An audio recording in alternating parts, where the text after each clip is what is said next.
Zéro limite. Vérité intégrale, humour total, le podcast de développement personnel comme vous ne l'avez jamais vu. Aujourd'hui, attaquons-nous à un terrain miné. Reconnaître le vrai du mauvais gourou. Dans un monde où n'importe qui, avec une connexion Wi-Fi et une tunique de lin, peut se proclamer éveillé, il devient urgent de sortir le radar à charlatan. On va voir comment vous vous laissez séduire par des promesses de miracles pour éviter de faire le travail. Et surtout, comment différencier celui qui vous libère de celui qui vous enferme dans sa propre banque de données spirituelles. Analysons la structure capitalistique de la sainteté 2.0. Le mauvais gourou, c'est avant tout un gestionnaire de patrimoine émotionnel. Son objectif, fidéliser la clientèle. Pour lui, un disciple guéri est un client de perdu.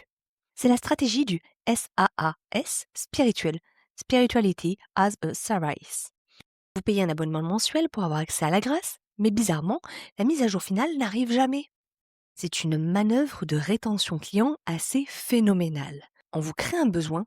Tu as une blessure karmique, ancestrale, que seul mon protocole exclusif peut soigner, avec une DLC limitée à demain.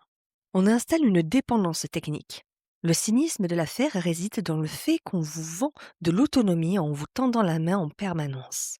Le mauvais gourou adore les titres, les lignées inventées et les vêtements qui coûtent le prix d'une petite citadine. Il ne pointe pas la lune, il pointe son propre compte en banque en vous disant que c'est là que se trouve la lumière. Imaginez, visualisez un peu le décor du stage. Libération totale.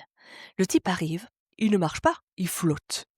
Il a une voix, vous la connaissez là, cette voix. Celle qui est tellement douce qu'on dirait qu'il a avalé un nuage de coton. Il te dit « Respire l'amour, expire tes impôts ». Et tout le monde autour est en transe. Waouh! Regardez bien ses yeux. Il a ce regard fixe, intense. Le gars, il ne cligne plus des paupières. On dirait qu'il veut te scanner l'âme alors qu'il vérifie juste si tu vas reprendre une option nettoyage de l'aura à 200 balles. Et les rituels, le gars te fait faire des trucs improbables. Pour te reconnecter, tu dois hurler comme un loup en mangeant du choucal fermenté pendant que je te tapote le front avec une plume de paon. Et nous, on s'exécute. On est là à quatre pattes, on a l'air ridicule, mais on se dit, si ça fait mal et que c'est bizarre, ça veut dire que ça travaille. Le vrai guide, lui, il est normal. Il est au supermarché, il râle quand il y a trop de monde à la caisse, il ne porte pas de costume de sage pour prouver qui il est.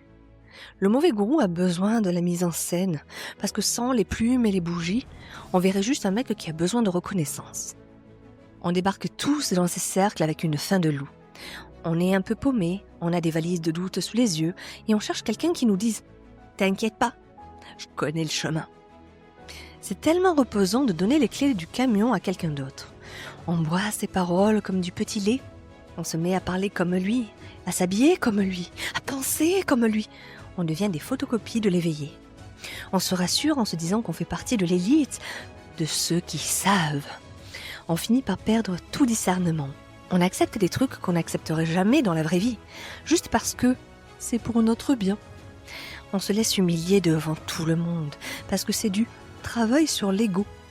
On attend que le maître nous valide, qu'il nous dise qu'on est sur la bonne voie, comme si on était des gamins en classe de CP. On préfère être des disciples obéissants plutôt que des êtres libres, parce que la liberté c'est fatigant, alors que l'obéissance, c'est confortable. On est là à attendre un miracle, alors que le vrai miracle, ce serait juste d'ouvrir les yeux et de voir qu'on est en train de suivre un berger qui n'a pas de troupeau, mais une secte d'admirateurs. Mon conseil, zéro limite. Le voici, et on va faire du tri. La différence entre un guide et un gourou est une question de direction de l'énergie. Le mauvais gourou attire tout vers lui.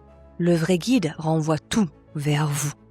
Le narcissisme spirituel est une pathologie qui se nourrit de votre soumission. La spiritualité véritable, celle des ancêtres et des mentors de conscience, est une école de la souveraineté, pas une usine à moutons. Le côté radical de mon conseil zéro limite. Si votre guide se rend indispensable, s'il crée une hiérarchie entre lui et vous, ou qu'il se fâche quand vous posez des questions, alors fuyez. Un vrai maître n'a pas besoin de votre admiration, il a besoin de votre réveil. L'intégrité, c'est de comprendre que celui qui vous aide vraiment est celui qui travaille activement à ne plus vous être utile. Soyez les garants de votre propre espace intérieur. Un mentor de conscience percute vos croyances pour vous en libérer, pas pour vous en imposer de nouvelles. Ne confondez plus le charisme d'un manipulateur avec la puissance d'une âme réalisée. L'un vous éblouit pour vous aveugler, l'autre vous éclaire pour que vous puissiez enfin voir votre propre chemin. Devenez votre propre maître autonome, celui qui respecte la sagesse ancestrale sans devenir l'esclave d'un costume. Allez, reprenez vos clés, votre âme et marchez.